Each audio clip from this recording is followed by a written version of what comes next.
Olá! Hoje estamos aqui para mais um Pode Criar.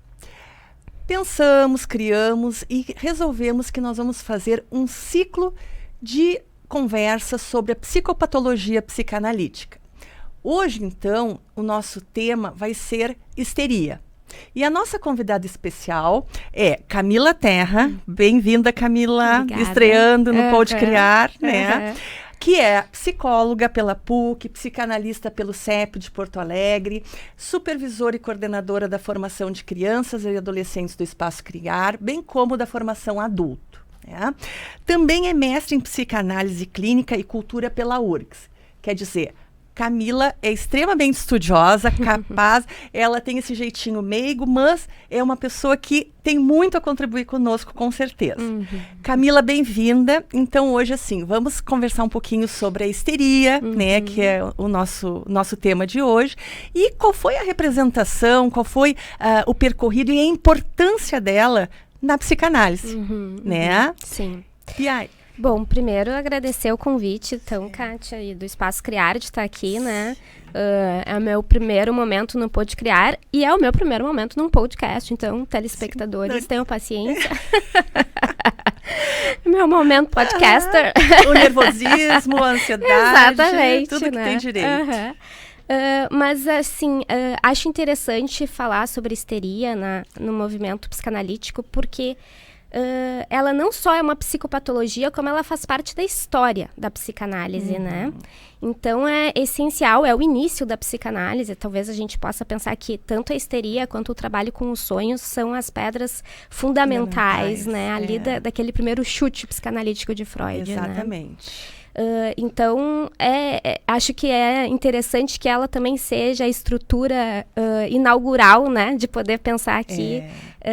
Não é por acaso que foi o primeiro tema dessa proposta Exatamente. da psicopatologia psicanalítica, né? Exatamente. E aí a gente tem, assim, pensando no movimento psicanalítico, né, no volume Estudos sobre a Histeria, que Freud escreveu junto com Breuer, a gente tem ali esses primeiros movimentos de aproximação de Freud com o inconsciente, né? E então, a gente pode brincar que não é um inconsciente qualquer, é um inconsciente histérico. Ah, que é Freud verdade. se propõe a escutar, né? E aí, se a gente vai partindo desse momento, assim, a gente pode pensar de diferentes formas a histeria, né? Tanto a histeria num sentido sintomatológico, né? O que Freud, pensando nesse momento inicial ali, né? O que Freud escutava nas histéricas, e eu vou falar as histéricas aqui, porque naquele momento a histeria, ela era pensada a partir do gênero feminino, né? Tanto que histeria é doença do útero, algo assim, né? Na sua tradução.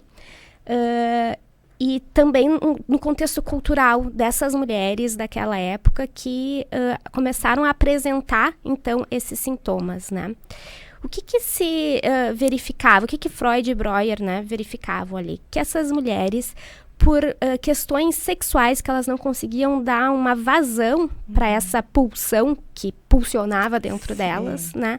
Acabavam fazendo conversões no seu corpo. O que são conversões, né? Acho que é um bom disparador, assim, né? Até foi tema da enquete que fizemos ontem, né? Assim, estimulando que as pessoas possam nos ajudar a construir esse momento também, né?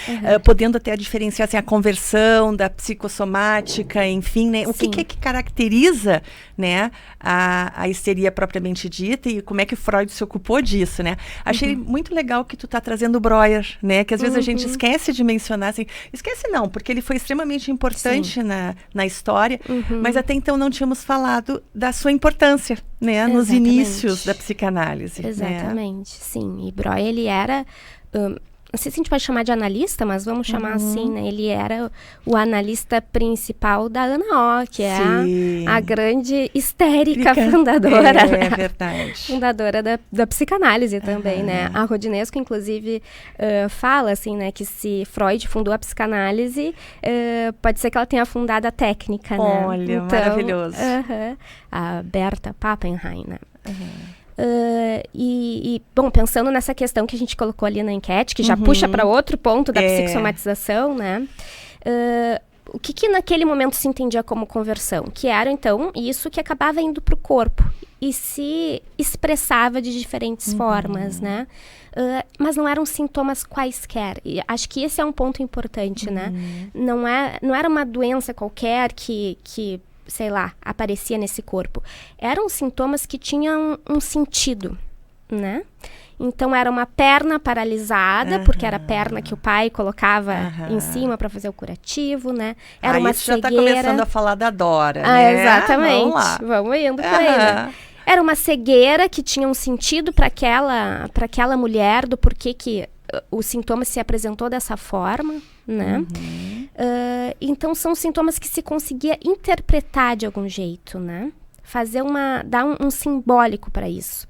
E era isso que Freud e Breuer começaram a escutar, né? Que tinha algo que era inconsciente para essas mulheres. Porque a gente não perguntava para elas e elas respondiam. Isso precisava de um trabalho para que fosse se apresentando. Sim. Né? Acho muito legal isso que tu diz, assim, que então o sintoma tem um porquê. Não é à toa que ele está ali, né? Quer dizer, aquela perna paralisada tem um sentido, tem uma representação psíquica. Exatamente. Né? Que tu estava falando assim, bom, onde o pai botava a perna para, enfim, né? Da Dora ali. Né? Tem um sentido. Isso que é importante a gente ter bem claro. Exatamente. Né? É uma formação de compromisso. É uma formação de compromisso. Então, é um sintoma que tanto ele permite a vazão dessa pulsão sexual, incestuosa, podemos dizer, inclusive, né? Mas, ao mesmo tempo, ele faz a barreira do incesto, né? Claro. Então, enquanto a perna pode ficar paralisada, demonstrando essa satisfação sexual, é só uma perna paralisada. Sim. Não é o ato, né? Incestuoso. Exato. E é isso que foi começando a ser escutado, né? Mas o que mais Freud escutou a partir daí, né? Acho que é importante a gente pensar, porque essas mulheres, vamos dizer assim, elas foram obrigadas, entre aspas, isso, a apresentar e expressar esses sintomas dessa forma, porque a cultura impedia que essa tensão sexual fosse... tivesse um escoamento normal, um destino mais saudável. Né? A gente está falando de um período final da época vitoriana que tinha uma repressão extremamente grande, principalmente com as mulheres, né?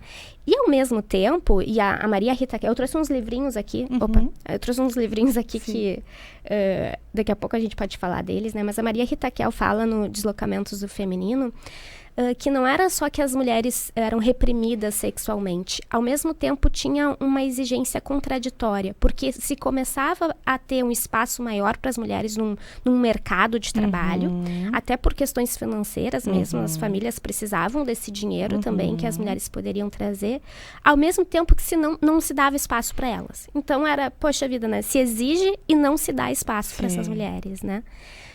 Então, sim, elas começaram a criar uma sintomatologia que desse conta desse conflito cultural também. Claro. Né? Aí tu já está também delimitando o quanto a psicopatologia está necessariamente relacionada à cultura. Exatamente. Né? Que eu acho que isso é uma questão muito importante.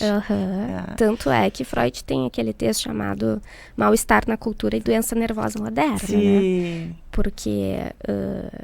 é isso, né? São dois pontos que estão relacionados, né? E pensando daí no nosso momento de hoje, nos faz questionar como que se apresenta a sintomatologia, não só na histeria daí, né? Atualmente, com a cultura que estamos inseridos, né? Sim.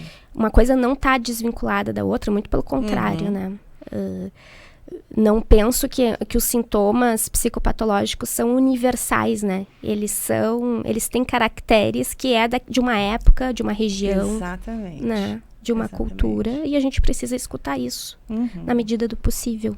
Né? Enfim, então essas mulheres, eu acho que a Dora é um bom exemplo disso, né? Freud, quando ele vai fazer um breve relato das histéricas que ele escutava, todas eram inteligentes, tinham uma certa identificação com o pai, né? Ele coloca também. Eram intelectualmente curiosas. Exato. Né? E não tinham vazão para isso, né? Tanto que a Berta Pappenheim, a Ana O, ela foi a primeira primeira mulher a trabalhar com serviço social na Áustria, né? Olha só, então ela virou um símbolo do movimento feminista, ela virou um símbolo dessas mulheres que começam a entrar no mercado de trabalho, né? E mesmo com todas as serpentes que apareciam em suas alucinações e tudo mais, né? Então, acho que esse é um ponto, né? Que aqui, e aí o Nasio, nesse livro, A Histeria, ele coloca que a histeria pode ser pensada por 2 eixos, né? Um, que é esse que a gente está comentando dos sintomas, né? Como um sintoma conversivo se forma. O outro é em relação ao relacional, né? Como que a histeria se relaciona com os objetos. E aí, obviamente, a gente pensa no tratamento, né? Na análise. Como que isso se dá na transferência. Eu, humildemente, acrescentaria um terceiro eixo, que seria esse cultural, né? Como que a histeria se porta na cultura, né? O que a histeria denuncia da cultura que a gente está vivendo, né? Claro que acho que a gente começa a pensar, que foi uma questão que a gente colocou também no nosso Instagram, né? Se a histeria ainda é atual. Pois é. Né? E aí, né? E aí? E aí? Encontramos as histéricas como Dora na atualidade, né? Parece que tem uma questão, assim, às vezes tem uma certa exigência que a histérica seja aquela daqueles tempos. Não, a cultura mudou, os tempos mudaram. E como é que se apresentam na atualidade, né? Não existe mais histeria? Como é que é isso, né? Como que é isso? Como é que é isso? Daí tá contigo, Camila. E mais, né? Porque a psicanálise também se ampliou para pensar casos limítrofes, o borderline, enfim, outras nomenclaturas, né? Transtornos narcisistas que talvez foram tirando um pouco do espaço da histeria, né? Porque, de novo, as histéricas ali do início, ali dos estudos sobre a histeria, elas tinham sintomas que hoje, talvez, se a gente fosse receber no consultório, a gente ficaria, será que é só uma histeria? Por exemplo, delírios, alucinações, né? Mas naquele formato, Freud escutava, sim, como um sintoma histérico, né? Porque ele via todo esse relacional que também estava se passando, né? Sim. A histeria... Bom, a gente falou do sintoma conversivo, né? Isso. Mas no sentido relacional, ela encarna a pergunta, vamos dizer assim, né? Ela espera que o outro dê uma resposta sobre quem ela é, quem a histeria é, vamos dizer assim, né? Ao mesmo tempo, quando vem essa resposta, é para frustrar, né? É para rechaçar, é para não aceitar. Então, a busca da histeria é pela frustração. Não é pela satisfação, né? A satisfação está na frustração, aliás. Claro. Podemos falar assim, né? Quando a gente amplia para pensar a histeria nesse modo relacional, acho que fica mais fácil de responder se a histeria ainda hoje existe, né? Porque, pelo menos no meu consultório, eu acho que isso é vigente ainda, né? Essa busca pela frustração, né? E talvez mais, assim, né, em todas as análises, independente da estrutura do sujeito, em algum momento se deu uma relação histérica, né? Exato. Porque se busca ali um saber daquele analista e isso vai ser frustrado. Claro. Porque não somos, né, um pouco por Lacan aí, mas, né, não ocupamos esse lugar de suposto saber, né? Então, sim, a minha resposta é que sim, que a histeria continua sendo atual. Talvez não nesse formato, né? Das conversões tão clássicas, assim, né? Mas ainda assim, acredito que exista, né? Existe. Aí Kátia, eu lendo, né, assim, algumas questões para trazer aqui. Eu tô lendo um livro, eu ia trazer ele, acabei me esquecendo, que se chama Copo Vazio, da Natália Timmerman. A Natália Timmerman é uma escritora e é psiquiatra também. E é interessante, esse livro acho que foi lançado... tô com medo de falar uma data errada, mas ele é recente, assim. E ele fala exatamente dessas relações virtuais, de encontros por aplicativos. Então, ele é muito atual, assim, né? E essas pessoas que desaparecem, assim, das relações. E conta a história, então, de uma mulher que teve uma relação por alguns meses com um homem que simplesmente desaparece. É o famoso ghosting, né? E ela entra numa angústia muito grande, né? Na busca por por esse desaparecido ali, né?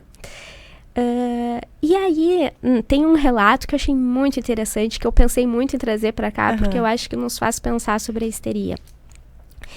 Ela conta, então, no meio do texto, a história de um menininho, de uns 4, 5 aninhos, que estava esperando em casa a visita do priminho, uma criança também. E ele estava muito ansioso com essa visita que viria, né?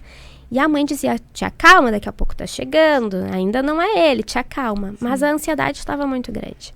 Então, ele ia lá no elevador, apertava o botão para o elevador subir. Quando o elevador chegava e abria e não tinha ele se frustrava, ficava muito chateado, mas ia lá de novo apertar.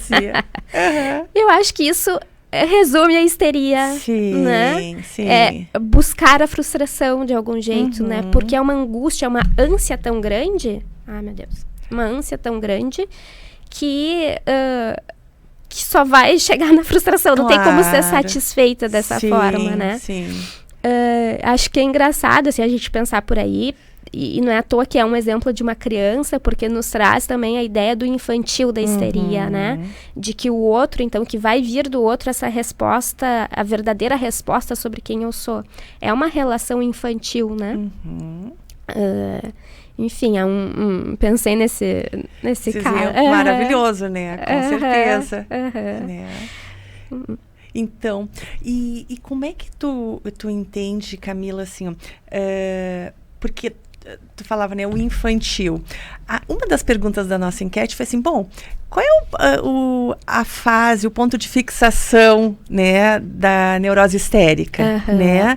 E na enquete teve muitas pessoas que responderam a fase oral, né? Acho que a gente em psicanálise a gente não trabalha com um determinismo tão grande, né? É uma psicodinâmica toda, né? Mas fala um pouquinho sobre isso. Posso ler? Claro. Eu pensando nessa pergunta, eu separei aqui, ó. Esse é do livro O Feminismo Espontâneo da Histeria, da Emil. Pode mostrar pro pessoal? Sim. Aqui. Pra cá, né? Da Emil Cidil Bleichmer.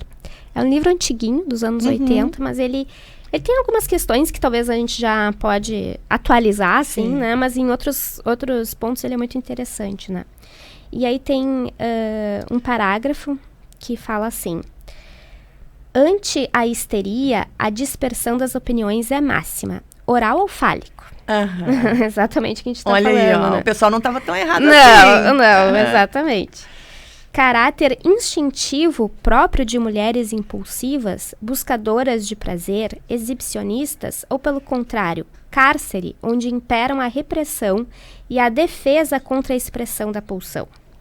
Personalidade infantil, superficial, instável, sugestionável, imatura, ou última etapa do desenvolvimento psicossexual com sólido processo secundário, múltiplas possibilidades de relação de objeto e estrutura do ego intacta. Dependente, complacente do desejo do outro, sempre pronta a permanecer cativa do discurso do amo, ou competitiva, agressiva, esperta em não satisfazer o desejo, quer dizer, castradora. Conversão como mecanismo que marca sua especificidade ou somente um sintoma que é comum a qualquer estrutura. Eu separei esse parágrafo porque eu acho que ele resume muitos dos questionamentos, né, que a gente faz em relação à histeria, né? Sim, não, perfeito, porque esse parágrafo que tu lesse, assim, responde bem a nossa questão, né? Até parece que a gente combinou, mas não tínhamos combinado, né? Mas eu acho que tu vai falando assim, mostrando toda a questão mais regressiva, mais dependente, mais da fase oral, mas também lá da fase fálica, com seu aspecto competitivo, né? Com todo esse movimento. Muito interessante, né? Porque quando a gente vai pensar numa figura, né? E aí vem um outro ponto, né? Quando a gente pensa em histeria, a gente acaba pensando no feminino. Claro. Que é um outro ponto que eu acho que é importante a gente falar mais tarde, né? Então, quando a gente vai imaginar, assim, como seria uma histérica, né? Tanto vem essa ideia de uma mulher castradora, uma mulher fálica de alguma forma, né? Que vai se colocar em lugar de competição. De sedução. Agressiva, inclusive, né? Como está relatado aqui. ao mesmo tempo que vinha a ideia da passividade, né? Da dependência. Da passividade, né? Da dependência. Da dependência. Então, como que a gente condensa essas duas imagens que parecem tão opostas, né? Num mesmo diagnóstico, né? Psicopatológico. E eu acho que esse é o caráter enigmático da histeria, né? E aí entra toda a questão da frustração que tu falava, né, antes. Assim, bom, é para não acontecer. Exatamente. Porque se acontecer fica muito perigoso também. Né? Esse é o muito medo, incestuoso. Né? O medo da histeria é o gozo, né? O gozo máximo. Exato. Absoluto, de algum jeito. Exato. Né? Tu sabe, Camila, ontem na aula inaugural do Espaço Criar, né, que era subjetividade fóbica com a Ana Cássia Fruet, ela trazia uma questão bem relevante, assim, que às vezes a gente não se dá conta, ou pelo menos não bota em palavras, né? Ela dizia assim que o quanto a neurose obsessiva e a histeria foram muito estudadas na obra do Freud e também levando assim toda a questão da histeria para um lado mais feminino e toda a ideia do obsessivo como se fosse algo mais do masculino, né?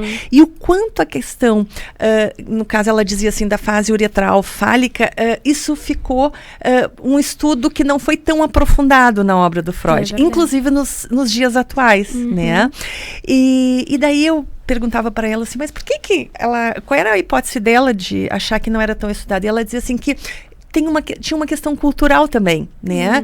Da época, do momento. O Freud tinha muita neurose de angústia, ele tinha muitas situações, e o quanto talvez tenha sido difícil para ele estudar isso também, né? Com certeza. E aprofundar mais. Mas é interessante pensar assim, o quanto em algum momento pode ter ficado polarizado. E a histeria seria só algo do feminino? Da mulher, vamos dizer assim, né? E a obsessão só do masculino? Não, em algum momento me parece que ficou um pouquinho mais estigmatizado, enfim, mas, né, então vai a pergunta, né, como se dissesse assim, histeria tem a ver com útero, a tradução da palavra, mas é algo só da mulher? Né? É uma patologia só da mulher, do feminino? Né? Eu acho que isso é uma boa questão, e eu acho que esse livro, ele também acaba falando sobre isso, né? Porque ficou quase estereotipado, né? Neurose obsessiva e os casos, assim, que Freud traz, inclusive, né? Com o homem dos ratos, por exemplo, né? É o homem dos ratos, né? O homem dos... É verdade. Não é a mulher, né? É verdade. Não é o sujeito, é o homem, né? E acho que ficou assim, mas... Porque, e aí, para mim, pelo menos, para pensar essa questão, eu me remeto à questão cultural, né? Naquele momento, tinha esse questionamento, vamos dizer assim, que a histeria propunha para a cultura, né? Qual é o lugar das mulheres na cultura? Era mais ou menos isso, né? Então, uma mulher, para que ela saísse desse lugar passivo que a cultura colocava, ela acabava tendo que se identificar com o pai. Né? Então, com um pai que trabalhava, que era intelectualmente curioso. Né? E aí isso, em relação ao gênero, talvez trouxesse uma confusão. Né? Tu sabe que isso que tu está dizendo, uma das coisas que sempre me intrigou, nos casos que Freud apresentava, é que a mãe dos pacientes sempre tinha um papel muito secundário. Muito. Né? Era que ficava limpando a casa, o pai não dava muita importância, não era um casal, né, sexualmente ativo, enfim, ou pelo menos amoroso, né? A mãe sempre ficava num papel secundário. Às vezes até as amas, as babás, essas sim tinham um papel interessante, né? Então, mas... legal isso que tu fala, assim, o quanto essas mulheres precisaram se identificar com os pais. E sim, tanto que a mãe da Dora é relatada como uma psicose doméstica. Exatamente. Né? Por tanta limpeza, tanta... né, que ela se ocupava com isso. Que talvez fosse até uma neurose obsessiva, agora pensando, exato, né? Não sabemos, né? Mas, sim, Kátia, eu acho isso bem interessante e talvez isso se relacione com essa pergunta oral ou fálica. Exato. Né? Porque se a gente pensa... concordo contigo que a gente não pensa em etapas assim, tão, né? De uma forma tão rígida, tão determinista. Rígida, né? Mas se a gente vai pensar na fase oral, é uma fase mais inicial da relação do bebê com a sua mãe. né? E se a gente pensa numa fase fálica, é uma fase mais próxima do complexo de Édipo, é uma fase que já tem um terceiro ali, né? Que é o pai, assim, vamos falar didaticamente, né? E eu acho que essa é a questão da histeria, né? A gente tá falando, então, de uma mulher, uma jovem, né, como nos estudos sobre histeria, que teve que se identificar com o pai, mas para isso ela precisa fazer um rechaço da sua identificação com essa mãe. Que é inicial ali, né? Então, eu diria que é oral e fálica, talvez. Pois é, eu ia te dizer, né? Eu acho que a pergunta não é oral ou fálica. Né? Talvez a gente precisasse mudar isso, assim. Oral e fálica. E fálica. Né? No momento que ela rechaça a sua identificação com a mãe, ela rechaça uma parte dela mesma. Claro. Né? Até porque é como se todo o estereótipo do feminino de acolhimento, cuidado materno, vamos falar bem estereotipado mesmo, né? Até passividade, isso tudo fica desvalorizado na cultura, né? Ficava e fica ainda, a gente vê, né? Então, uma mulher precisava, para se portar profissionalmente, ser fálica, identificada com esse masculino, e para isso ter que abrir mão do seu outro lado, né? Tem a Ellen Deutsch, ela escreve muito interessante sobre isso, né? Ela fala que a mulher, talvez, para poder ter uma satisfação com o seu gênero, vamos dizer assim, ela precisa também aceitar o seu masoquismo, né? Narcisizar seu masoquismo, né? Vamos pensar assim, né? Entender, entre aspas, porque não é do consciente que se trata, né? Mas entender o valor também do acolhimento do feminino, né? Da passividade aqui, mas na passividade no sentido de retorno também, né? Não de uma forma, sei lá, desvalorizada, né? Claro. Mas que não se precisa estar se portando de uma forma viril sempre, né? E que tá tudo bem, que isso também tem um valor, né? E a Ellen Deutsch, ela traz isso de uma forma bem, bem interessante, né? Acho... Quer dizer, então, vamos pensar na atualidade, né? Que para essa mulher ascender no mercado de trabalho, né? Que hoje é fundamental, as mulheres estão em todos os espaços e ocupando lugares, assim, muito importantes, e que bom, né?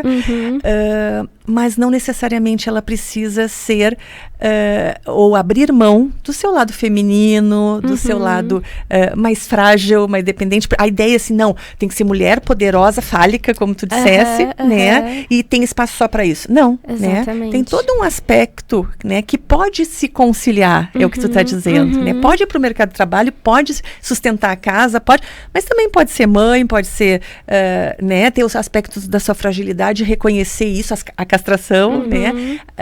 E poder buscar, né, a felicidade. Exatamente. Né? Mas isso é um trabalho, né? É um trabalho. É um trabalho. Né? É um trabalho árduo. É um trabalho psíquico, né? Que tem que dar conta, como tu dissesse, bom, o que eu vou ter que dar conta do masoquismo, né? Do narcisismo, né? Porque é um trabalho psíquico bastante, tanto que a gente fala assim, a mulher tem a terceira jornada de trabalho, né? E realmente, é o trabalho psíquico, o trabalho braçal também. Exatamente. Né? A gente não pode desconsiderar isso. Né? E eu acho que a histeria, na época de Freud e hoje, ela questiona isso que a cultura traz como verdade sobre o gênero, né? A gente estava falando do lugar na transferência, né? Então, quando chega um paciente histérico, ele nos pergunta, nos questiona qual é a verdade sobre ele, né? E talvez culturalmente a histeria faça isso com a verdade sobre o gênero. Então, a mulher precisa ser passiva, precisa ser, sei lá, tem que querer ser mãe, por exemplo, né? Isso vem como questionamento. Daí, pensando dessa forma, a gente pode pensar numa histeria em homens, uma histeria masculina também, porque também tem um questionamento sobre o gênero masculino. E vou dizer mais, eu acho que atualmente isso é muito mais possível que na época de Freud. O que era esperado do sexo masculino ali naquele período final da época vitoriana, né, era muito mais delimitado, né, e estava claro, o homem era como ele trazia o dinheiro. O provedor. O provedor, isso. O provedor da casa, ele ia para o mercado de trabalho, ele podia exercer da sua sexualidade, isso estava Até quando tu fala assim, parece que tinha os papéis mais definidos. Exatamente. O que seria do homem, o que seria da mulher. Hoje em dia, não é assim. Não é assim. Né? O que traz uma flexibilidade, mas também traz conflitos. Claro. Né? E acho que para os homens também. E aí, eu acho que tem um movimento muito interessante, que inclusive a Ana Cássia, acho que faz esse movimento de poder pensar a masculinidade. Exato. Né? Coisa que no tempo de Freud se pensou só a feminilidade, porque era a questão. Né? Agora o masculino também pode se questionar. Sim. Talvez aí a gente possa ver mais histerias em homens também. Né? E outra coisa que tu traz, que é bem importante, que eu observo na clínica, que certamente tu também observa, o quanto os homens têm buscado o tratamento. É verdade. Né? Esses dias eu parei para pensar assim, gente, como eu tenho homens na minha clínica, né? E se pensando, questionando e buscando uma melhor qualidade de vida e buscando entender o seu papel na sociedade, né? Então, eu acho que aí abriu um espaço para que o homem possa se pensar, se analisar também, né? Exatamente. Talvez venha a questão, assim, né? Se o homem precisa ser o único provedor, ele precisa ser o galanteador, pegador de todos, será, né? Será que é o desejo desse homem, né? Ocupar esse papel? Eu também vejo isso, Kátia, como tem tido, acho que até um aumento, né? De busca de homens com sofrimento, né? Em relação a tudo isso que é colocado, né? Daí, nesse sentido, a gente tira a lupa da questão do sintoma conversivo e pensa na questão relacional, né? Porque esses homens e mulheres que nos buscam, que a gente encontra, esse questionamento sobre quem se é, que é uma questão da histeria, como a gente está pensando, não necessariamente possuem um sintoma conversivo. Com certeza. Né? Daqui a pouco até aparece, assim, né? Mas não é aquele o foco, inclusive, do seu sofrimento, né? São outras coisas, né? E bem, eu acho que tá bem, que isso é a nossa característica desse momento que a gente vive, né? Do nosso atual. Claro. Claro. Tu estava falando da questão da transferência, né? Acho que a gente, só para não perder, tu comentasse no início o quanto pensar na histeria, né? São os primórdios da psicanálise ali, os tijolinhos iniciais, vamos dizer assim, né? Da mesma forma que os sonhos, né? Que aparece no relato do Freud sobre a Dora, né? E também a questão da transferência. Sim. Né? Sim. Como é que se deu ali? Sim, porque aparece a partir da Dora também. Exato, né? Exato. Né? Então, o quanto foi importante, quanto a Dora é importante para nós, psicanalistas, né? O quanto ela inclusive ajudou o nome muito. Da minha gata. Olha só. Em homenagem. Em homenagem. Exato. Né? É extremamente importante a gente entender o caso Dora, como a gente chama, né? O quanto ela foi fundamental para o desenvolvimento da psicanálise. E ali ele analisou sonhos. Isso. Né? E ele ficou tão focado nisso que até deixou de lado a questão da transferência, enfim. Mas a importância, né, disso para os nossos dias atuais, porque hoje a gente trabalha com a transferência, com sonhos, enfim, e o inconsciente, né, que está posto aí. Eu acho que eu comentei antes, né, que o Nasio, nesse livro, ele fala que toda análise vai passar por um momento de histeria, né, porque do ponto de vista relacional, é isso, a transferência é isso, né, se a gente for pensar. É tu trazer algo do passado como padrão, esperando um resultado no presente. Vamos dizer assim, né? Colocar, imprimir, encenar aquilo que no inconsciente é atemporal, né? Encenar esperando. Eu acho que tem um duplo movimento, né? Tanto esperando novos resultados, como esperando velhos resultados, Sim. assim, né? Dessa relação, né? Eu vejo que isso acontece em qualquer estrutura, em qualquer diagnóstico, de algum jeito, em algum momento, né, da análise. Até porque os sujeitos que nos buscam, eles nos buscam esperando que a gente tenha um saber. Um saber. Né? Uma resposta. Uma resposta. Só esse movimento de nos colocar nesse lugar de que tem um saber, já coloca o sujeito num lugar histérico, né? Sim. Tu tem um saber sobre mim. Né? Qual é o movimento da histeria? Se em algum momento a gente cai na armadilha de achar que sabe. De achar que sabe, talvez até vá embora, porque não é disso que se trata, né? Então é como, em análise, manter a frustração, né? Freud diz que a Dora interrompeu o tratamento porque ele não conseguiu escutar a homossexualidade, né? E também acho que, por um lado, sim, mas acho que ele também talvez não tenha escutado a transferência do que estava ali ocorrendo, né? Claro. E tanto é que ele começa a teorizar sobre isso. E aí os sonhos não é à toa que apareçam nesse momento, porque um sonho sonhado somente, não relatado, ele é uma manifestação do inconsciente, mas é isso.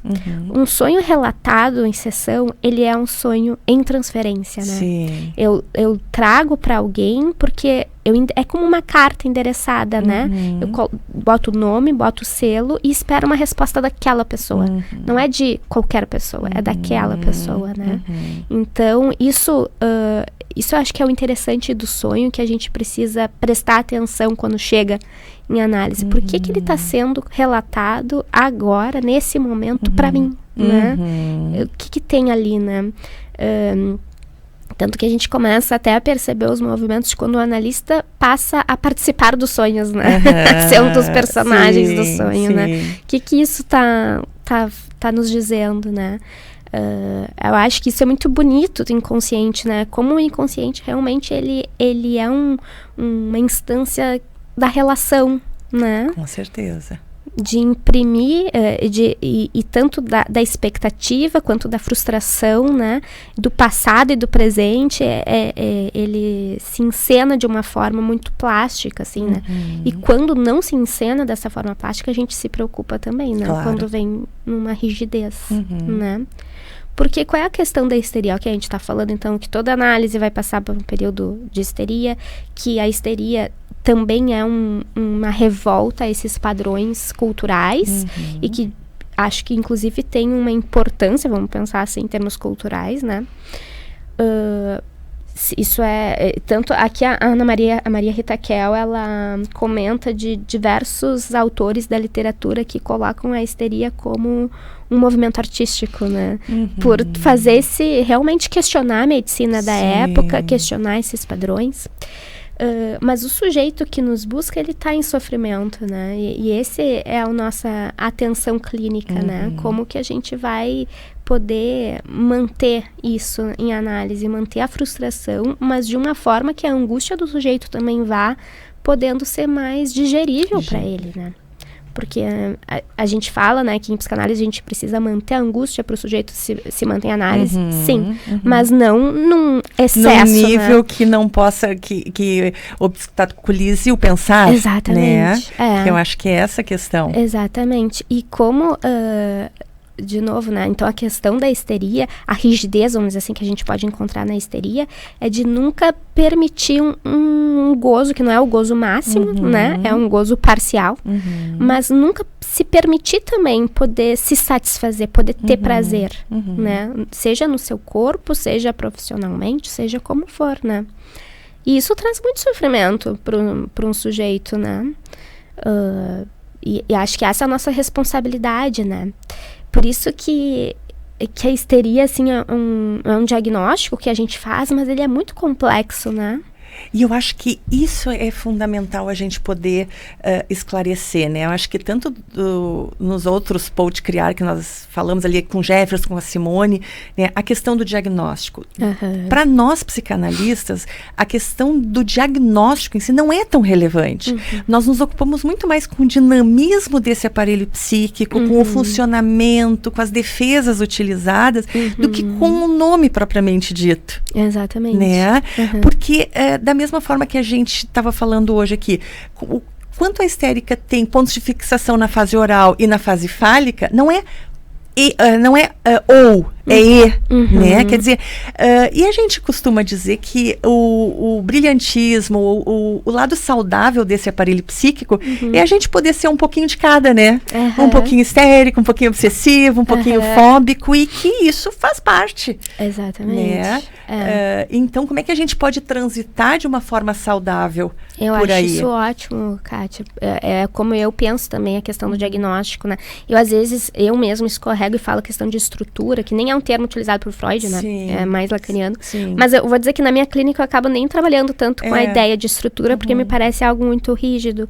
E eu gosto de pensar numa plasticidade do psiquismo, né? Tanto é que, então, quando é que termina a análise de uma histeria? Quando a pessoa deixa de ser histérica? Não, né? É quando ela pode se utilizar isso de um jeito, né, mais saudável. Mais saudável. A seu favor. A seu favor, exatamente. Que traga mais felicidade mesmo, né? Pro sujeito que tá ali nos... Essa é a ideia também, né? Que uma análise não serve para buscar uma perfeição do sujeito, né? Não, muito pelo contrário, né? Exatamente poder se conhecer, identificar suas limitações, as suas castrações e poder fazer o melhor uso disso. Sim, exatamente. Tanto que isso nos leva a pensar outra questão, que é a cura em psicanálise. O que, né? que é cura? O que é cura em psicanálise? O que é cura? Que palavra é essa? Exatamente, né? E daqui a pouco, às vezes, ainda mais quando a gente está no início, assim, do trabalho, a gente se frustra quando um paciente interrompe, né? E é bom, e claro, a gente leva para as análises, para as supervisões e para todos os lugares que a gente tem para pensar isso. Mas, ao mesmo tempo, é do direito daquele sujeito pensar até onde ele quer ir. E o que for suficiente, né, naquele momento para ele. Isso não nos exime da responsabilidade de pensar o que a gente fez, o que a gente pode fazer de diferente, né? Mas acho que isso também traz uma certa tranquilidade, né? Do que a gente está fazendo ali, quais são os limites, assim, também, né? Do nosso trabalho, né? E acho que a histeria nos possibilita todas essas reflexões, assim, né? Ela é um diagnóstico que no início era muito voltado à medicina, né? Mas que a psicanálise conseguiu transformar isso numa outra forma de escuta, né? A escuta da subjetividade da objetividade. Exatamente. Né? Quer dizer, a perna paralisada não é simplesmente a perna. Exatamente. Né? Sai do orgânico, e eu acho que aí tem a diferença de dois conceitos que a gente trabalhava no início, assim, o que é da ordem da conversão, o que significa conversão, o que significa psicossomática, né? Como é que a gente diferencia isso? Né, que nós estávamos trazendo antes. Então, assim, a perna paralisada sem o aspecto orgânico, né, que sustente isso, né, mas muito mais uma origem psíquica. Isso. E a psicossomatização, ela tem algo de... O sujeito não encontra um sentido para aquilo. A gente vai precisar construir isso. Construir o sentido. O conflito psíquico, a representação daquilo ali. Exatamente. Porque o sintoma na histeria, e eu acho que o sintoma em qualquer neurose, mesmo que não seja uma conversão, né? Ele passa por essa ideia da formação de compromisso, né? Ou seja, ele tanto é aquilo que a gente falava antes, né? A realização do desejo quanto a barreira para esse desejo, né? Então, tem uma erotização da perna. Exatamente. Né? Ou seja, a erotização de um órgão não genital, vamos dizer assim. Sinto que estou descabelada. Mas tudo bem. É que a gente não está acostumado com essa paralelagem toda, né? Mas tudo bem, vou tentar ajeitar aqui um pouco. E a erotização, né, desse órgão, e ao mesmo tempo a barreira para essa erotização, né, para esse incesto. E isso é o caráter neurótico, né, é querer e não querer ao mesmo tempo, né. A gente vai pensar num sintoma obsessivo ali do Homem dos Ratos, é botar pedra, tirar pedra, né. Exatamente. Quer botar pedra, quer tirar pedra, né, e fica nessa. Na psicossomatização, eu não gosto de pensar num sujeito psicossomático, né? Mas vamos pensar num sintoma psicossomático. Não chegou lá ainda, né? Não, é outro tipo, é realmente não ter outra forma de escoamento psíquico que não seja através do corpo. Exato. Porque não tem o simbólico, E eu acho que aí tem uma diferença fundamental, assim, que tem um dano orgânico. Isso. Né? Na psicossomática tem o dano orgânico. Eu tenho a dermatite atópica, eu tenho a úlcera, eu tenho... Né? Quer dizer, isso diferencia da conversão. Né? Que a princípio não tem uma orgânica. Charcot, né, que nós não falamos, assim, acho que traz essa escuta também, né? Onde naquele filme Freud Além da Alma, ele mostra claramente, assim, a paciente não podia caminhar, outro que tinha movimentos repetitivos, enfim, e que não tem mal orgânico ali, né? Estou usando mal orgânico como uma expressão, assim, quando na psicossomática tem. Isso. A gente enxerga. Só que o que tu está dizendo, assim, é que é uma forma de descarga desse aparelho psíquico, né? É descarga e não representação. Isso. Acho que isso é ótimo, Kátia. Essa é a diferença, né? Da descarga e representação. E aí entra o que tu estava falando antes, da questão da formação de compromisso e do conflito psíquico, né? Que isso remete à ideia do sintoma. Né? Mas não é o sintoma do corpo ali, a dermatite atópica, é o sintoma que pode estar expresso no corpo, né? Mas sem o mal orgânico, como eu estou chamando, mas que tem uma representação psíquica, né? Diferente lá da dermatite, que a gente vai construir essa representação psíquica. É por aí, né? E eu acho que sim, com certeza é por aí. E eu acho que talvez tenha um fator que nos confunda, que tem a ver com a nosso contexto da medicina. Hoje em dia, tem nome para tudo, né? Tem nome para tudo. Então, assim, qualquer, sei lá, coceira que eu tiver, qualquer paralisia na perna, eu vou num médico, provavelmente ele vai me dar um nome, né? Daí, daqui a pouco a gente pensa, então tem um dano orgânico nisso, né? E talvez tenha, de alguma forma, né? Mas o que a gente precisa escutar é isso, se isso tá representando algo, né? O sujeito neurótico, ele vai achar representação em qualquer coisa, né? E tanto que tenha, eu vou ir numa vidente que vai tirar lá, sei lá, o tarô, e eu vou pensar, vou fantasiar em cima daquilo, porque a neurose tem essa habilidade, vamos dizer assim, né? De fantasiar, de transformar o mundo que se vive num mundo mais erótico, né? Acho que essa é uma habilidade neurótica, né? Na psicossomática, então vamos dizer assim, pode ter um sujeito com a dermatite, 2 sujeitos com dermatite, um pode ser algo da histeria e outro da psicossomática, né? Isso porque eu acho que tem esse movimento da medicina de nomeação que não se tinha, que acho que, bom, faz parte da evolução da medicina também, né? Mas que a gente precisa escutar de fato para ver o que está se passando ali, né, naquele psiquismo. E aí tu tá falando assim da questão da integração do corpo e mente, né? Que a gente não pode ver algo isoladamente, né? Agora, uma outra questão que tu menciona assim, bom, quando o sujeito vai buscar no médico um entendimento para aquilo, é uma coisa, mas atualmente a gente vê que as pessoas estão buscando na internet, né? Bota os seus sintomas ali, bota o que está sentindo e busca uma resposta mais imediata, né? Quer dizer, também como é que ele vai lidando com essa questão da imediatez, né? Com a frustração e a busca de uma resposta, de algo objetivo, né? Ontem a Ana Cássia também falava assim, o quanto o sujeito da atualidade está muito mais imediatista, né? Ela falava na questão da palavra pix, né? O quanto é tudo mais rápido, mais imediato, né? Tu faz ali digita alguns números, alguma coisa, assim, o dinheiro já está na tua conta, quer dizer, é imediato. Não tem mais nem aquilo de esperar. Acho que isso é uma questão da atualidade também, né? Tem o seu lado bom, mas também tem o lado que faz com que o sujeito não consiga tolerar, ter um tempo para, um tempo de amadurecimento, né? Que pode atrapalhar um pouco. Sim, né? sim. Como que a gente vai lidar com essa imediatez, né? Porque isso tá aí e não vai voltar atrás, né? Acho que a verdade cada vez vai ficar tudo mais rápido, mais imediato, né? Mas isso de buscar no Google, na internet, né? Eu acho bem engraçado, assim, porque isso, eu acho que fala muito com a questão fóbica, assim, né? De uma certa hipocondria, porque, na verdade, no Google, tu vai ter câncer e vai morrer em 3 dias, assim, né? Exato, não é qualquer coisa que aparece, né? Então, e isso chega na clínica, né? E por mais que, ao mesmo tempo, é difundido a ideia de não procure, né? Os médicos falam muito isso, não procura na internet, não procura. Ao mesmo tempo, isso é muito bom, quem nunca, né? Exato. Esse movimento, né? Exato.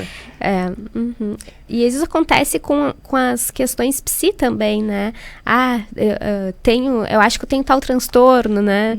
Eu li isso, acho que eu tenho isso, né? Isso também acontece, né? E como tu trouxe, né, Kátia, a gente não trabalha tanto com essa nomeação desse diagnóstico, né?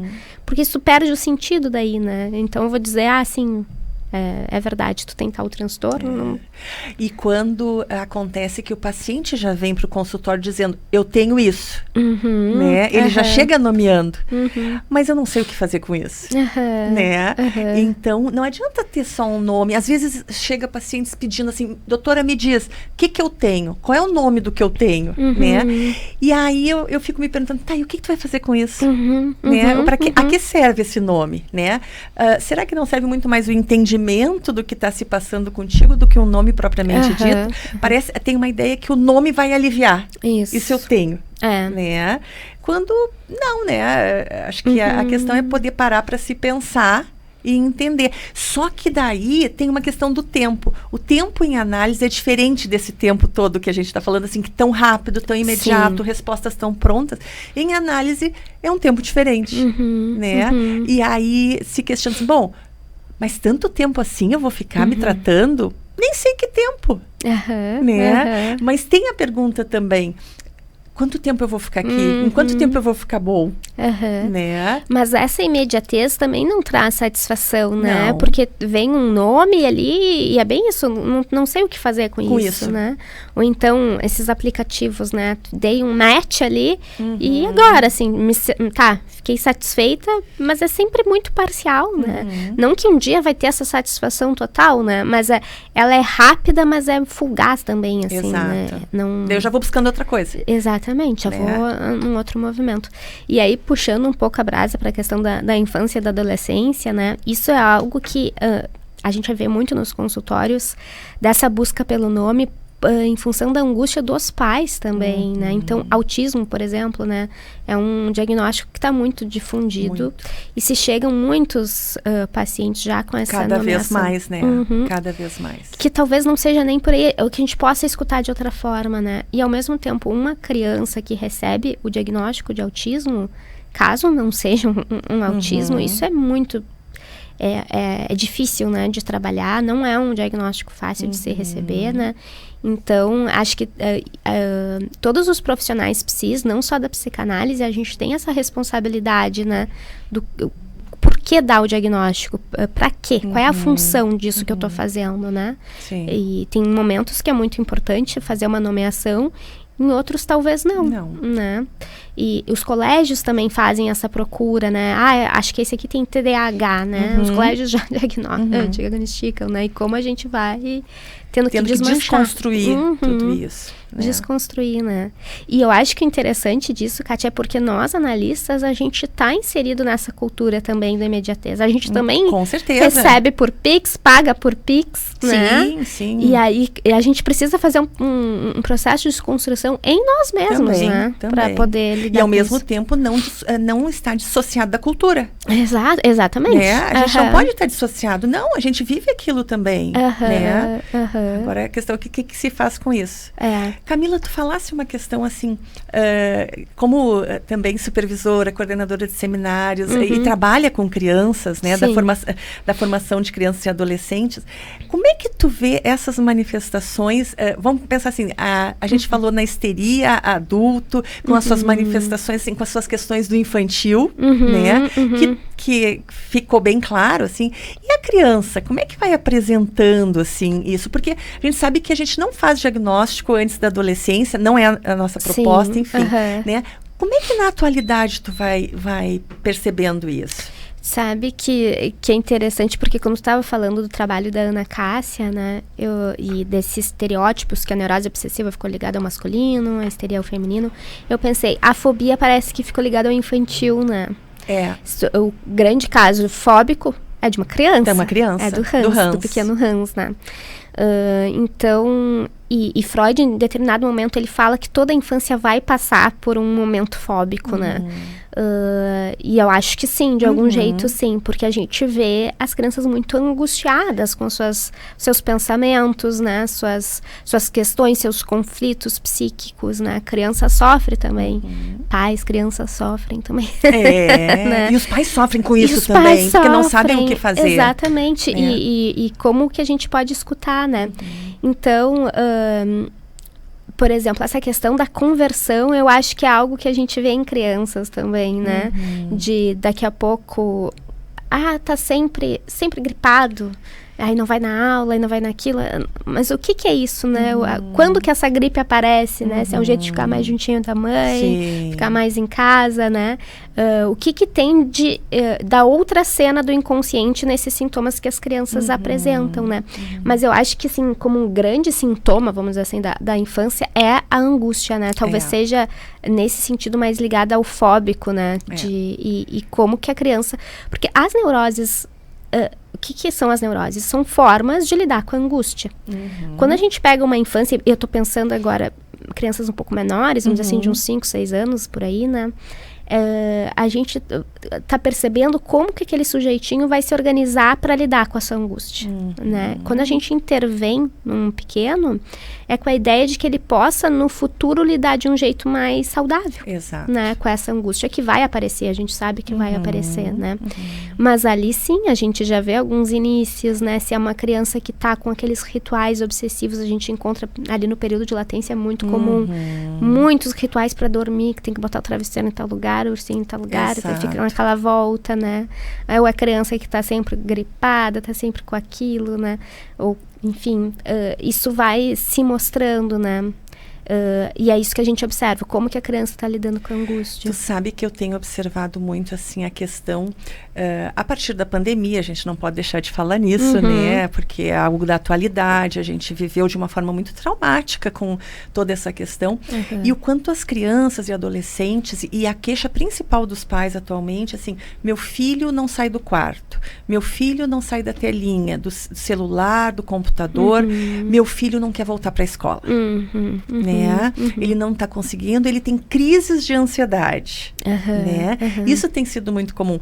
E acho importante que tu colocasse assim, quais são as formas de lidar com a ansiedade, com a angústia, né? E como é que vai se manifestando.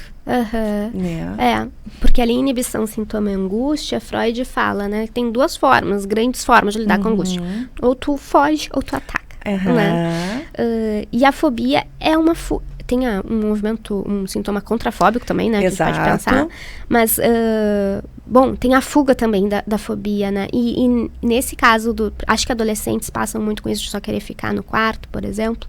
É isso que se trata, né? É fugir daquilo que traz angústia, por achar que não tem capacidade, né, de lidar.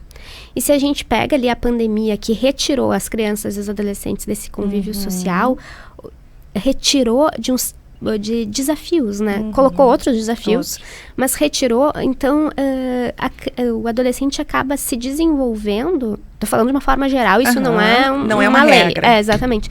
Mas acaba se desenvolvendo sem conseguir medir qual é a sua habilidade, vamos dizer assim, né? Será que eu consigo lidar com essa angústia? Eu não sei. Eu passei 2 anos dentro de casa. Eu não sei se eu consigo lidar com esse laço social que se apresenta, né?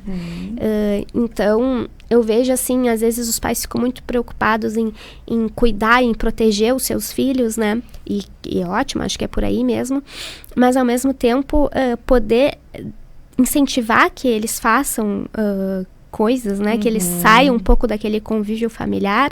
É um jeito de dizer, eu acredito que tu consegue fazer isso, né? Claro.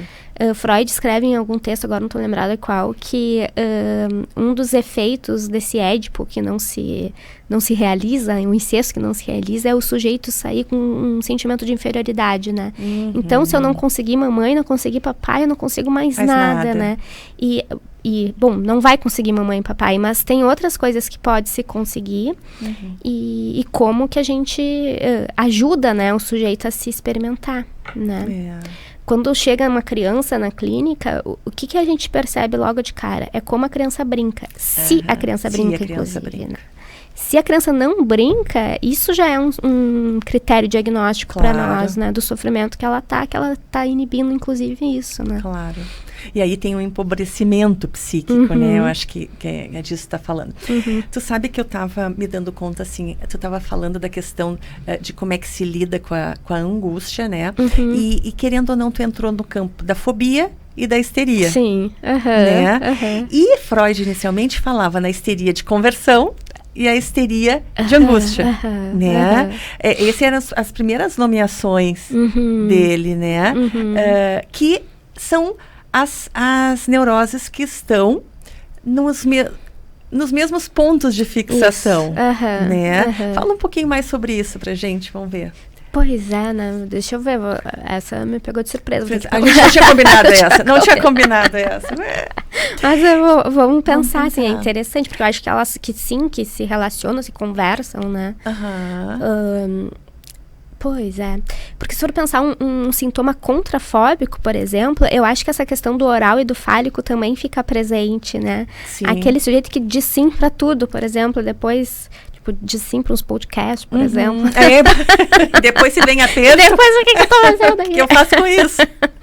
Isso, né? Esse movimento contrafóbico, dependendo de como a gente escuta também, é um movimento fálico, do sentido eu enfrento, né? E eu faço tudo, né? Eu acho que talvez tenha uma relação por aí, assim.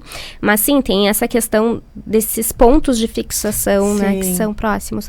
E eu acho também que tem uma diferença da fobia e da histeria para a neurose obsessiva, né? Eu acho que Freud também marca isso. A neurose obsessiva, Freud em determinado momento fala que é a verdadeira neurose, algo assim, né? De todos esses enlaces psíquicos que são necessários para dar conta de uma angústia que é muito grande. Na histeria e na fobia, essas angústias também são intensas, né? Mas o sujeito, ele tem, talvez, formas mais plásticas de poder lidar, menos rígidas que a neurose obsessiva, né? Para poder lidar com aquilo, né? Até porque, bom, vamos dizer assim, a histeria bota ali no corpo, no braço paralisado, na perna paralisada e fica mais ou menos localizado, né? Entre aspas, esse sofrimento. O fóbico tá lá no avião, na aranha, enfim, né? Tá localizado. E o obsessivo é a ruminação do pensamento o tempo todo. Exato. Né? Então é um sofrimento muito grande. Né? Não que nas outras não tem, obviamente. Claro que tem. Né? E acho que tem algo parecido com a bela indiferença, sabe? Porque na histeria conversiva, né? Então o braço tá paralisado, mas eu não tô nem aí. Eu vivo minha vida, entre aspas, porque eu não tá vivendo, né? Com avião também, né? Só não posso viajar para nenhum lugar que tenha de avião, mas ok. E a neurose obsessiva não consegue ter a indiferença, né? É aquilo dentro. Dentro o tempo todo, a ruminação do pensamento, enfim, que ocupa o sujeito 24 horas por dia, 25. Exatamente. Exatamente. Então, é muito sofrimento. É muito sofrimento, né? Talvez acho que são esses pontos, assim, né, que acabam conversando dessas duas formas. E eu acho que essa ideia, assim, bom, não tem como falar da histeria, somente da histeria, sem a gente entrar nas outras neuroses, né? Que eu acho que essa é a proposta que foi lançada agora, assim, bom, vamos falar das outras neuroses como uma forma didática, né? Assim, hoje, a princípio, vamos falar sobre histeria, mas a gente não falou sobre histeria, falou um monte de coisa, né? É um monte de coisa, porque são formas, porque esse é o dinamismo também do aparelho psíquico, esse é o dinamismo também da patologia, né? Da constituição desse aparelho psíquico, né? E já deixamos também um gostinho para os próximos, né? O obsessivo, o fóbico. Eu acho que no dia do obsessivo eu não vou ouvir, viu? Eu acho que eu vou me identificar muito, mas enfim, tá. Mas, né? Essa é a questão da atualidade, né? E tu trouxesse uma outra questão também, assim, o quanto hoje a gente se depara com patologias um pouco mais regressivas. Tu falaste na questão da estrutura, enfim, mas a gente percebe manifestações mais regressivas, mais impulsivas, às vezes, com mais atuações, né? E nos ocupamos pensar nessa questão da estrutura, de que estrutura a gente está diante, de que, né? De que funcionamento esse aparelho psíquico. Isso, que funcionamento, né? Eu estava lendo até essa semana um texto da Eliana Schuller-Reis, que é um livro sobre Ferenczi, agora não me lembro o nome. Que ela fala assim, né? Será que a gente está falando de patologias mais regressivas ou de uma técnica que precisa se atualizar, né? E eu acho que é isso, que a técnica psicanalítica foi se atualizando também, e tá em continuidade, né? E isso nos permitiu também escutar as marcas iniciais dos sujeitos, né? E por isso que falar, por exemplo, de fixação oral ou fálica na histeria faz sentido peronomútil, porque tem algo de marcas iniciais que vão estar em todos os sujeitos e que a gente precisa escutar isso, inclusive nas histerias, né? Então, eu acho que tem esse movimento, assim, contemporâneo da psicanálise de poder se atualizar, poder ir continuamente se pensando, né? Que pode escutar também outras questões do funcionamento do sujeito, né? Tu tá dizendo, Camila, assim, desculpa te interromper, mas assim, que a proposta inicial da psicanálise do Freud foi pensar um pouco mais a questão edípica ali, ficou um pouco mais focado para isso, e não se deteve tanto nesses primórdios ali na relação mãe-bebê, enfim, e que pensando nisso... nesse momento não, né? Nos últimos tempos, assim, se ampliou também o entendimento do sujeito psíquico? Eu acho que sim, mas só para sei lá, complicar um pouco, né? Tem aquele livro Psicanálise Sem Édipo, de dois... eu não sei, acho que são holandeses até, mas não tô lembrada do nome deles. Mas enfim, nesse livro, eles fazem um estudo muito interessante que mostra como o estudo sobre histeria e os textos desse momento, né, que foram escritos antes da construção do conceito de complexo de Édipo, como eles têm uma plasticidade maior do que os textos escritos pós-Édipo, né? Porque pensa a questão das pulsões, das zonas erógenas, né, da abreação, né, como o sujeito vai reagindo, e aí é menos estrutural, né? Então o sujeito, ele tem as suas questões, tem os seus conflitos, não necessariamente ligado ao Édipo. No momento que surge, na teoria, o conceito de complexo de Édipo, isso se torna um marco tão intenso a ponto de que tudo que se fala precisa ser relacionado ao complexo de Édipo, né? E aí, eu acho que histeria e feminilidade, a gente falou dessa proximidade, né? Se a histeria propôs, então, esse marco inicial da escuta psicanalítica, né? A feminilidade, quando Freud lá nos anos 30 passa a estudar um pouco mais esse tema, né? Propõe uma nova torção, né? Porque aí Freud propõe a ideia de uma conflitiva pré-edípica, né? Quando ele pensa...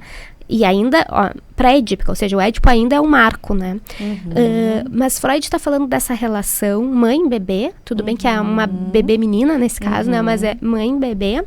E essas marcas iniciais, né, que vão deixar todo o a posteriori disso marcado por esse início, né? Então, eu acho que aí Freud já começou a abrir os caminhos, assim, para aquilo que a gente hoje pensa, né, sobre as marcas iniciais, sobre a relação mãe-bebê, e como isso é fundante no psiquismo do sujeito, né? Porque a forma como o sujeito vai passar pela travessia do Édipo, ela tem toda a relação resultante de como passou pelos momentos iniciais. Exatamente, né? Então, eu acho que sim, eu acho que de alguma forma a gente pode usar o Édipo como pilar, como um fundamento da psicanálise, mas a gente escuta os adjacentes também, né? O que está se passando ali, né? Que tá... E aí, eu acho que é interessante o rumo da nossa conversa, Kátia, porque a gente começou falando sobre a histeria, quando viu, a gente tá falando de tudo, né? Porque eu acho que esse é o ponto da histeria, assim, né? Ele é a pedra inicial, mas ele abriu... o estudo da histeria abriu os caminhos e os rumos, né, da psicanálise, para que pudesse ir se escutando cada vez mais amplamente o sujeito humano, né, com todas as suas complexidades. Aí a pergunta inevitável é assim, a psicanálise é só para neuróticos? Né? Que inicialmente Freud falava assim, bom, hoje em dia a gente questiona isso, né? E eu acho que tudo que tu tá trazendo amplia o conceito de analisabilidade, né? E o nosso trabalho fica muito mais amplo. Né? Freud dizia, né, que não era para psicóticos, não para velhos, pobres e crianças. Pós 50 anos, ai meu Deus, né?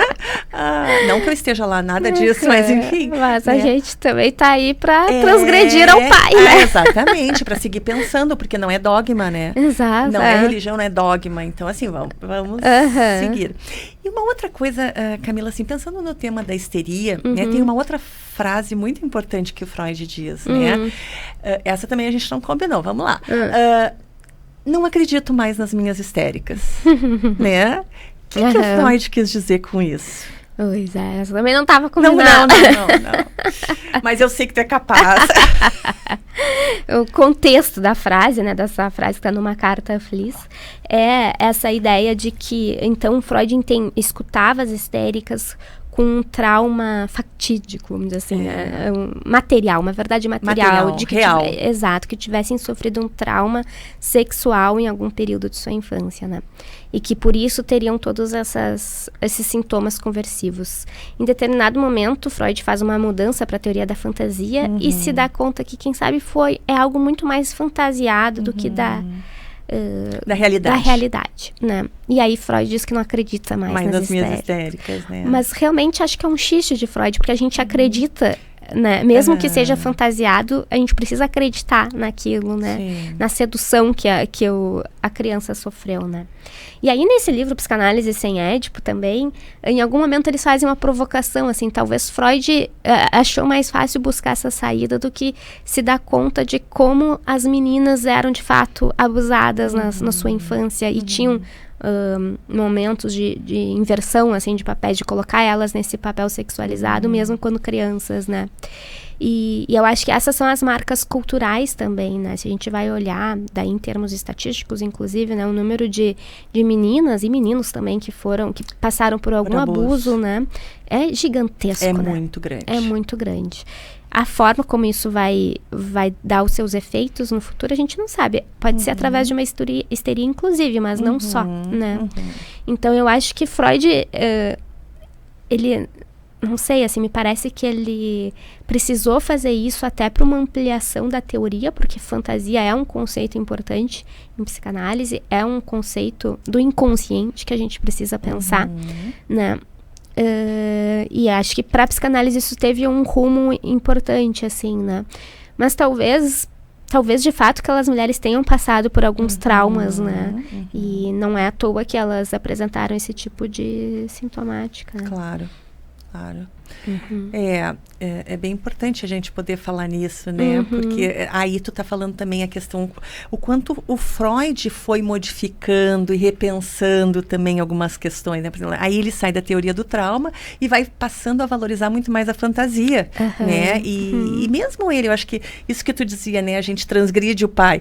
Não, acho que a gente tem a capacidade de pensar, e ele também foi se dando esse direito e falando sobre isso, né? As inúmeras modificações que ele foi fazendo, repensando o que tinha sido proposto antes, e que isso abre a possibilidade de nós também podermos seguir, com né? certeza. Tanto ampliando. É que lá no último texto de Freud, né, o Moisés e o Monoteísmo, quando Freud traz a ideia da verdade material e verdade histórica, né? O que Freud está dizendo é que a verdade histórica, que é uma verdade falada, vamos dizer assim, que não tem seus registros oficiais, né? Ela é baseada em algo do material, né? Em algum momento Freud fala, o delírio psicótico, ele não é do nada, ele tem um grão de verdade, né? Talvez a gente possa pensar por aí também os discursos dessas histéricas, né? Que pode não ter sido um trauma da forma como foi relatado, mas algo de sedutor, talvez elas tenham passado por esse momento, né? E passamos, né? Porque faz parte, né? Da constituição psíquica também, né? Né? Como é que vai se passando essa sexualidade, né? Essa relação mãe-bebê, o que se passa aí, né? Que tudo que é novo não deixa de ser traumático, né? Não deixa de ser o traumático no sentido de excesso. Exato. Né? Que também bota em marcha o psiquismo, bota em marcha, necessário. É necessário. Né? Mas Freud não pôde pensar muito a relação mãe-bebê, né? Essas marcas originais, ele escreve, o Eu e Idia, acho que isso está bem descrito, assim, mas acho que, enfim, acho que a mãe dele também era muito idealizada por ele. E também são as limitações, daí, acho que inclusive por ele ser um homem, né? Porque se tu vai ler as mulheres ali dos anos 20, que começam a escrever sobre o assunto, elas já pensam muito mais essa relação inicial, né? A Ellen Deutsch, Karen Horney, a própria Melanie Klein, né? Exatamente. Bom, Camila, eu acho que começamos bem esse ciclo, né, de pensar a psicopatologia psicanalítica, né? Não sei se te ocorre algo mais importante, assim, que a gente possa ter deixado escapar, mas a nossa intenção não é esgotar o assunto, muito pelo contrário, né? Dar um pontapé inicial, assim, e com um convite ao pensar e seguir aprofundando, estudando, né? Muito bom estar contigo. Eu acho que tu vai mostrando assim todo o teu percorrido teórico, toda, né, tanto aprofundamento, né? Tu estudasse as mulheres também, né? Esse é um tema teu, as mulheres da psicanálise, que também a sua importância, né? Acho que é isso mesmo, vamos deixar meio enigmático, assim, pessoal. Não vamos dar todas as respostas, né? Vamos deixar assim, vamos lidar com a frustração, pessoal, vamos lidar com a frustração também. Mas fica aqui o convite, né, para que a gente possa construir juntos a ideia do Pode Criar, e a gente está sempre esperando assim que surgiram temas, surgiram assuntos que gostariam de que a gente pudesse debater nesse espaço tão lúdico até, né? É novo para nós, na nossa área, a gente não está acostumada com isso, né? É meio traumático também, né? Mas sobrevivemos, né? Escabelados ou não, mas sobrevivemos. Então, Camila, quero te agradecer muito a tua disponibilidade de estar aqui, né? Eu acho que a gente poder... eu acho que a ideia é essa, que a gente possa traduzir a psicanálise, que possa chegar a pessoas, a espaços antes não tão atingidos, não tão... que bebam a água da psicanálise, entendam o que a gente está querendo dizer, o que é esse inconsciente, né? Que manifestações tem e como é que a gente, nós psicanalistas, podemos ajudar, né? Num contexto histórico, cultural, que temos que estar inseridos, e mais do que tudo, né? Somos humanos, né? Exatamente. E a gente também se perpassa e passa se pensando e se analisando, enfim. Não, eu que agradeço, foi ótimo. Até passou o nervosismo. Já passou. Às vezes vale a pena uns movimentos contrafóbicos. Exatamente. Foi muito bom. Então tá, gente, ficamos por aqui e aguardem então os nossos próximos Pode Criar, que nós vamos tratar de neurose obsessiva e neurose fóbica. E depois seguimos pela psicopatologia e outros temas tantos. Muito obrigada. Obrigada.